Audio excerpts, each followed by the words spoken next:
दोस्तों, जुड़वा ड्रामा के एपिसोड 34 में आप देखेंगे कि सारा अपने घर आ गई।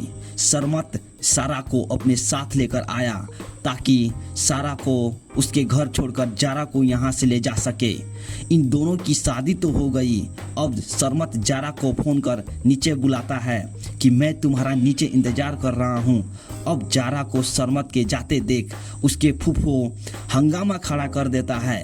इसके कुछ समय बाद ही मजहर साहब ने सारा से मिलकर आए थे और बहुत खुश थे। सारा अपने अब्बा के हाथ अपने सिर पर देखकर हैरान हो गए और साथ ही साथ सारा की बाप प्यार से बात कर रहे थे, जिससे सारा काफ़ी खुश थी। वह बचपन से चाहती थी कि मेरा बाप हमसे बात करे। मजहर साहब भी अपने बेटी से बात करके बहुत खुश हुए। लेकिन कुछ देर के बाद सरमत की बेगम और बेटी बोलती है कि अभी हम दोनों ने देखा कि सारा किसी के जीप में बैठकर जाते हुए। ये बात सुनकर मजहर साहब बहुत गुस्सा हो जाता है और अपने बेगम से बोलती है कि सारा यहीं पर है। और मजहर साहब अपने बेटी सारा की आवाज़ लगाती है।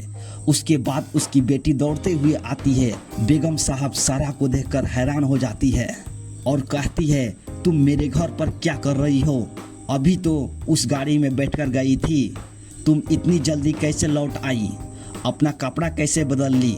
सारा बोलती है कि मैं तो काफ़ी समय से यहीं पर थी, मैं क्यों किसी के साथ बाहर जाऊं? मुझे वो कपड़े कंफर्टेबल नहीं लग रहा था, इसलिए उतार दी। मैं अपने बाबा को छोड़कर मैं क्यों कहीं जाऊंगी? तब मजहर साहब अपनी बहन की ओर देखते हुए कहते हैं कि मेरे बेटी को मेरे नज़रों के सामने से गिराना चाहती है। और उसके बाद मजहर साहब बोलते हैं कि सारा यहीं पर रहेगी जब तक जारा घर ना आ जाए।